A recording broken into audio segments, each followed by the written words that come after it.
more. Stick around. We got the Q&A coming up. Steven's putting out the director chairs.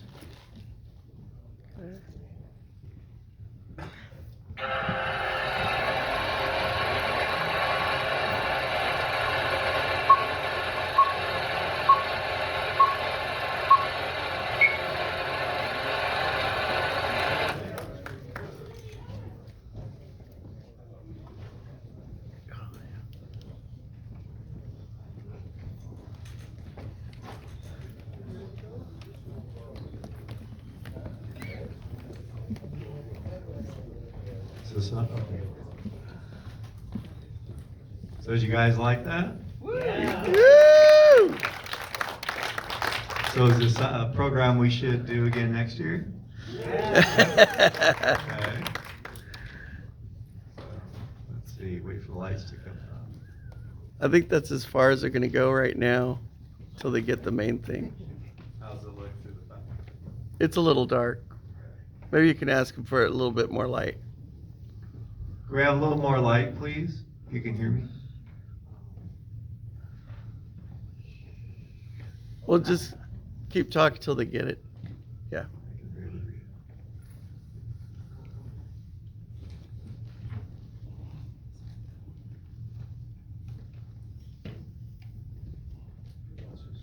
Okay, so sorry you guys, I'm having a really hard time reading this because it's very dark. So I guess Moderator is our good friend and a very talented actor, writer, director, and producer, and the co-founder of the multi-award-winning Vet Theater Company, the Valley's only LGBTQ exclusive theater company. Ladies and gentlemen, Terry Ray, come on up. Terry, you want to grab that mic? It's right there. Who's Mike? James, Thank you. can you let him know to turn the lights up? Come on down, Or Terry. just maybe tell somebody out there. They can radio. They can radio. Yeah. Amir Moini is an award-winning horror writer, director, who began his career as a social media campaign director for Netflix. Slasher is his first film. Wow, pretty amazing debut. Is his first film and has won 8 awards already in multiple film festivals around the world. He is currently working on 2 films. Please welcome Amir. Come on down.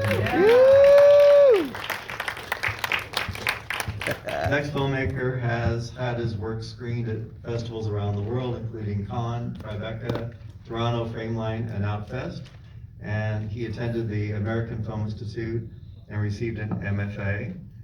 Come on down, Matthew Lynn.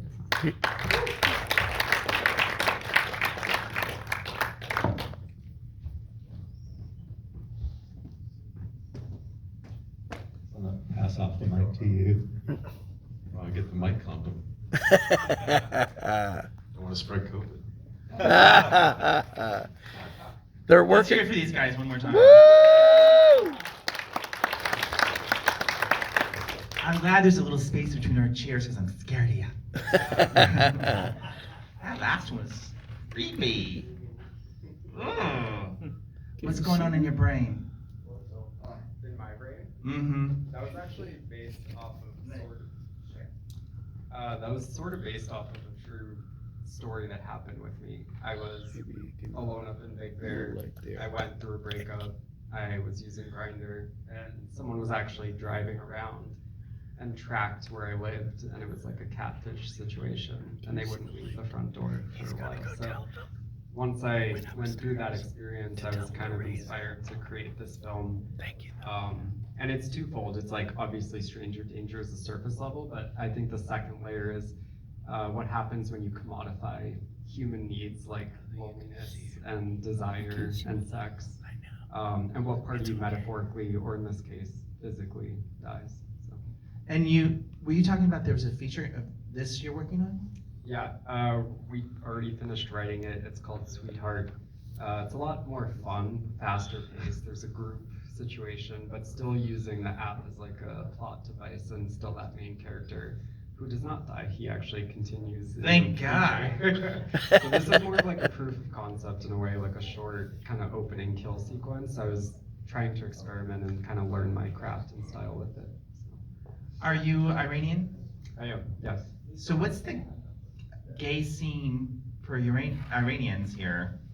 I mean, there's a lot of Iranian people in Los Angeles, at least, but I do think that experience of, people using the adjectives like exotic to describe someone, these are very like small microaggressions that people experience. I didn't want it to be blasted front and center, but at least there are some elements of like his identity represented in the film, and you don't often see LGBTQ Middle Eastern representation. yeah, in Iran, is it illegal? There we go. Yay! Death penalty. Much People out there. better. Yeah, so that's, do you feel some kind of obligation to represent because of that? No, but I think like the tagline in my film is there are no safe places or spaces, and I think, I made this film at a time when I think our rights are being attacked left and right, and I felt like no one was saying anything, so this to me was kind of like a shouting and screaming like wake up people by using really visceral, violent imagery. Yes. Like we're being attacked. Love So, that. Like, literally. Yeah, wow. Matthew, conversion therapy, did you go through it? I did. Explain. Well, it wasn't as traumatic as what you saw in the movie, but yeah, I did do conversion therapy and all that fun jazz trying to be straight. I was in ministry, and I was gonna have to marry a woman, so let's figure this out. It's not working, so. Did you do it on your own, or did you? No, I went to like a program. I mean, you volunteered to go. Yeah, and I voluntarily left, so that was great. And it worked, apparently. It worked. I made it to Palm Springs. I'm clearly as straight as can be. Wow. You have quite a lot of hyphenates in your career. Thank you. And I watched your demo, cinematographer on a zillion things. And I just, when I was watching your stuff, it was so gorgeous. I wondered, is there a particular moment in your career that you go, oh my God, I can't believe I'm doing this, watching this moment on film. Do you have something like that? Yeah, I did. Last fall, I had my first movie come out in theaters, and I got to go home to the theater I grew up in with my dad and brother, and we go see movies all the time. And I got to see it with my nephew, who had just come out as gay, and watch it on the movie theater screen with bad audio, just like a hometown movie theater, with my whole family. So that, yeah, it was like, this is real. This is like a real thing. You're a movie maker. As my mom said when I got the job, she's like, "You're a real filmmaker now." I'm like, "Thanks, Mom. For the past 8 years, I wasn't a real filmmaker." And Amir, it snowed in Big Bear just for your movie. Yeah, the day before we were actually supposed to go up, there was a huge snowstorm and all the roads to Big Bear were closed. And that morning, the day we were supposed to drive up, they opened again. So luckily everything worked out and we got great production value with the snow. That's great. And all those shots were actually like drone shots that we took. So. Wow, it's beautiful.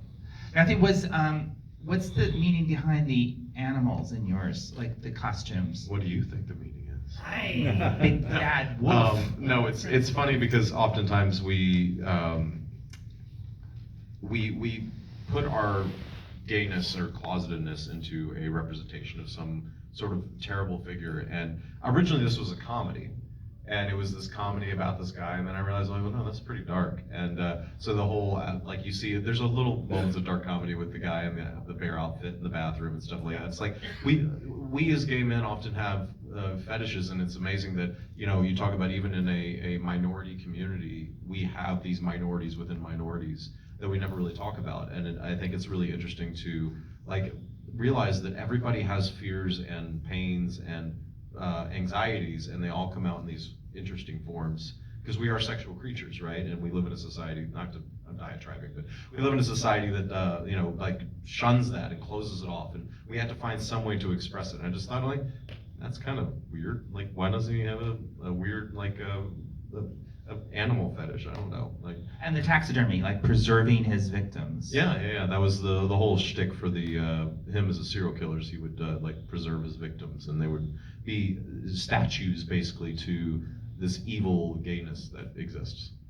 Wow, you're scare me. Things we think about when we're alone. What's coming up? Well, we have all enjoyed the filmmaker apocalypse that was this past year with the strikes and the entire industry shutting down. But things are starting to pick back up.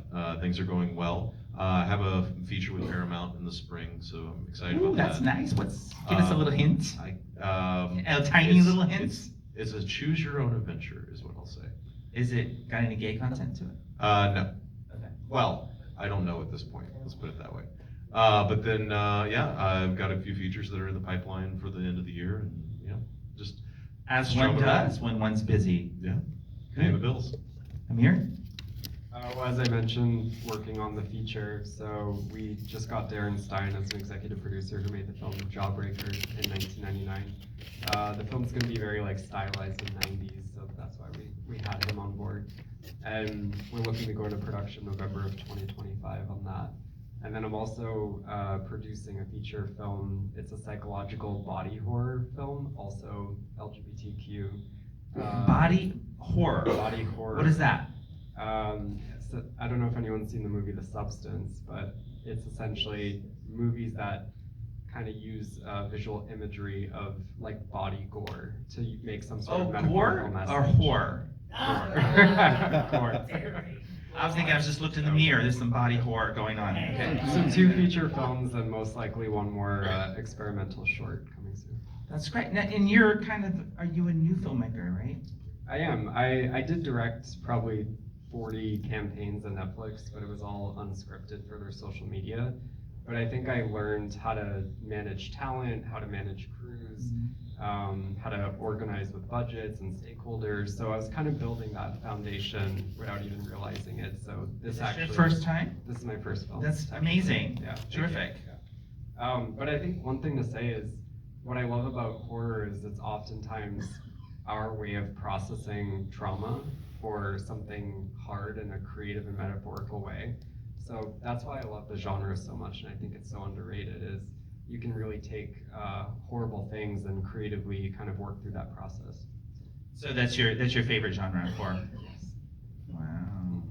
Mine too. And you work in different genres. When I was 16. I work where they pay me, so yes. No, I love horror for the very same reason. Like you even talk about your film with being an Iranian and then all the exotic and stuff, and the whole B story of going to the other guy's party and stuff like that. Like as gay men, we don't appreciate the struggles that our own community deals with oftentimes, and I really appreciated you put that in your film.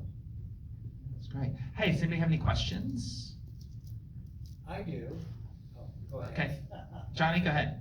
First of all, are all filmmakers this handsome? That's Wrong business.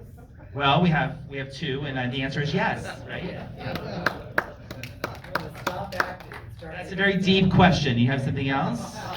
It's called unemployment. It's great for a gym membership. It was a statement, not a question. Yes, I thought it was a perfect, the LGBTQ plus community was a perfect match for horror or slasher or scary or whatever you want to call this.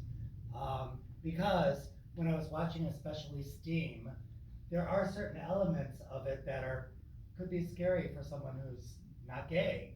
Like sticking your thing in a hole and you don't know what's going on behind it. That's like a... It's always scary to stick your thing in a hole. Isn't it? You know what I mean? Like a spook house, like it's the unknown factor of what's behind there. And then you throw the scary movie on top of it. I thought it was a perfect match. Like, why wasn't this done 100 years ago? I mean, it's a good match. That's the same director of, if anybody's seen it, Stalls. It was premiered at Outfest, and it's a fantastic award-winning short. It's the same director as Stalls. If you've never seen it, it's on YouTube. Check out. Bathroom stalls? It's just called Stalls, yes, Bathroom Stalls. And it's scary. And well, it's not scary, but it's humorous. So, Yes. You know what? What's your name on the left? Amir. Left. Amir. You look like Ashcan.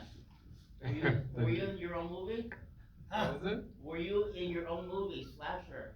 I would say the character was loosely based on me, but then sort of Oh, evolved. but it wasn't you? No, that was not. Why, I like how you did, the act was called Torso, and at the end, the slasher left the torso. Yes, he, that was very intentional, so yeah, he became essentially how he presented.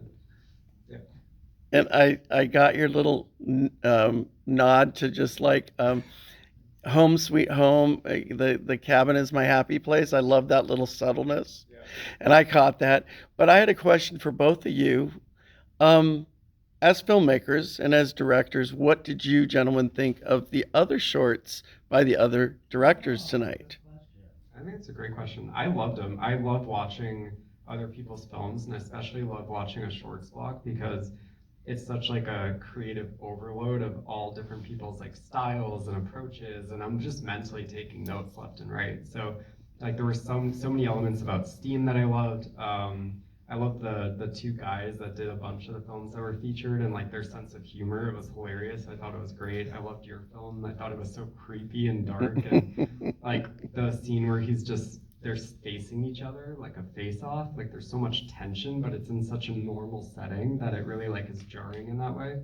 So I love it. I'm constantly inspired by watching other people's work and seeing this whole like repertoire of films. It's just awesome to see like more LGBTQ people getting into like the horror filmmaking space and having that representation shown. I think like we need more of that in the genre space. Well, and I think to piggyback on that, like the horror space has always been a perfect place for the LGBT community because horror and ecstasy and fear, all these emotions like live in a very similar space in our mind. And as, LGBT people, we often have to face things